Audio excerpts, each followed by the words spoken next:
Hi everybody and welcome back to the PCS Journal. Well, school is about to start. Hip hip hooray! But we really had a very busy, active summer in the Pinellas County schools this year with the Summer Bridge program and other learning opportunities that many of your children took part in. We want to take a look at some of those right now.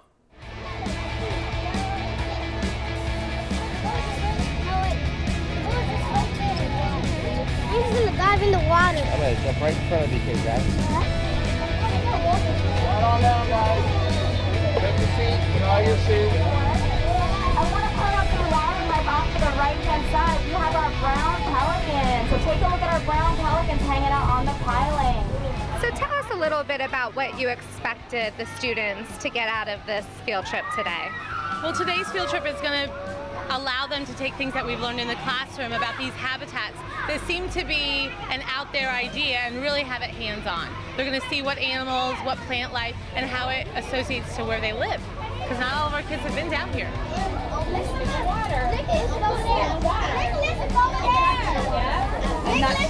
Can you tell us about how this ties directly to the curriculum that you've been teaching in Summer Bridge?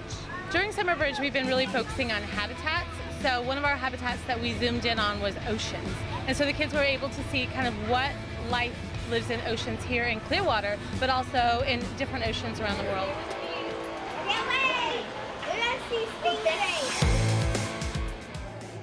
The students from Skycrest had a great time. In fact, about 1,500 Pinellas County students were able to visit the Clearwater Marine Aquarium during the 6 weeks of Summer Bridge. So my head goes in there? Yeah. Oh boy.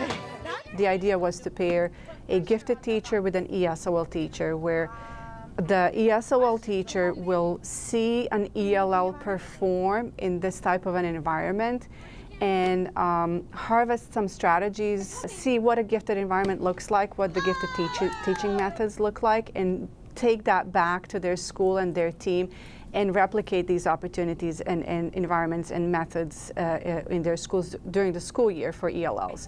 Well, this camp is a camp that every kid could dream of. Every day they come in excited to learn, and they don't want to leave at the end of the day. Oh, it's been amazing. The first comment that I had was from Mr. Feeney, the school's principal, coming up and saying, there's students that I see never talk in class, and they're taking over the whole team and engaging and building. And I had students when I was at High Point here that are quiet in the classroom, and then they would come to Gifted and their teacher would sneak into the back and just say, I've never heard them talk that much. And that's what I'm seeing here is you can actually hear them. They're engaged, they're happy, they feel like they're part of the whole overall team. In the classroom, they're super shy, reserved. They do what they're asked. They are really trying to learn, but they step back and they let the learning kind of happen to them. But here, they are stepping forward and they're just getting involved in the learning more. When we talk about ELLs, what everybody immediately thinks of is remediation and struggling students. But what we wanted to show, and what I'm thinking we really did, and we have evidence of that, is that when ELLs are provided an opportunity to perform a high-level task, they actually perform at that level. So we just need to continue pushing for those high expectations for our English language learners, but we also have to understand that the responsibility falls on us to provide those opportunities for them. It's amazing, and I love seeing it as a gifted teacher. I love seeing it here, and I think this is a great experience for them just to have a positive learning environment in school, and even in just over the summer. Usually they're at home, they're playing with their friends, but here they're making new friends, they're making new experiences and new memories. When they come back at the beginning of the school year, that they carry that confidence and that they are not afraid to get involved, step up, and ask for opportunities if they're right there. So that we want them to get involved. As a gifted teacher, it's good for me to come back to my old school and learn that sometimes, even if students don't understand the written directions, they don't understand what the process is, just having them have the experience and stepping back as a teacher and letting them figure it out for themselves with a hands-on element, it's amazing what they can come up with.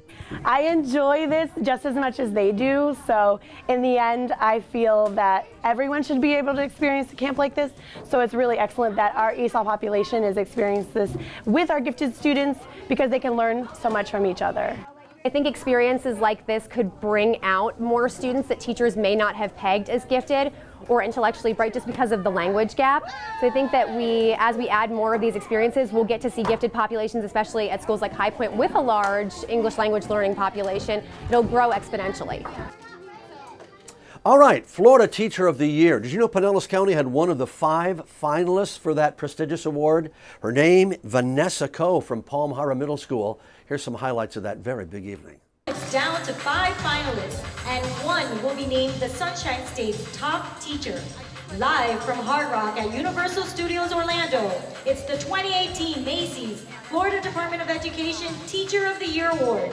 Here is our first finalist, Vanessa Coe of Palm Harbor Middle School in Pinellas County. Vanessa is such an inspiration to anyone who listens and hears her speak. So she is a tremendous ambassador to the public education system and to us in Pinellas County. Completely honored, beyond humbled. These other 4 finalists, the time we've spent together has been incredible, and to be counted amongst them, there are no words. And then amongst the 73, we've had this time to just collaborate and build together, and I'm just looking forward to this coming year. Vanessa Coe. Thank you to Vanessa for representing Pinellas County so very well in here this evening, and it's just a joy to be here and to celebrate this with her family, her members of her school, and extended family too. The students and the staff, they're why we do this, right? I'm so grateful for them. I'm so thankful for their love. They've been so supportive the whole time, the entire process. They've done nothing but encourage me, and I can't thank them enough. And finally, we want to take a look back at some of the teachers, the special teachers that were featured as part of our IT Factor. Let's take a look.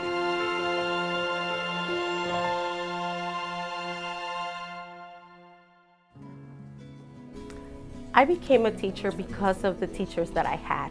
I came into this country and I had the challenge of learning a second language, and my teachers believed in me. And I wanted to make sure that I gave back to my community. I came from a very poor community and where there were many challenges. Because my teachers believed in me, I was able to strive and succeed. I love my students, how they come from different backgrounds. They come from many different places. I can influence them and they can influence me. I can read them. So I think with them, they just make me a better teacher because they keep me thinking about how we can make it better. How can I reach to them? So they always keep me with an inquiring mind. And I think that's what I love about my students. They challenge me the same way that I challenge them. So I love it. We are going to draw President Lincoln. Now, this is what we're aiming for. Actually, my first major in college was criminal justice. And after about a year of that, I decided that was not what I wanted to do. And I was always fascinated by history. And so when I decided that the police business was not for me, education seemed to be a natural fit because I liked telling stories. When I was in the 8th grade at Oak Grove, then junior high school, I had a teacher by the name of Jim Jones. And he came up the very first day that we had class and said, you know, I would give any one of you an A for the semester if you can name all the presidents of the United States by tomorrow morning without blinking an eyelash. I went up at the end of the class and did it for him. And we kind of bonded at that point. And when I came to Largo in 1982, he was a teacher here, and I actually got to teach next door to him in Old B Wing.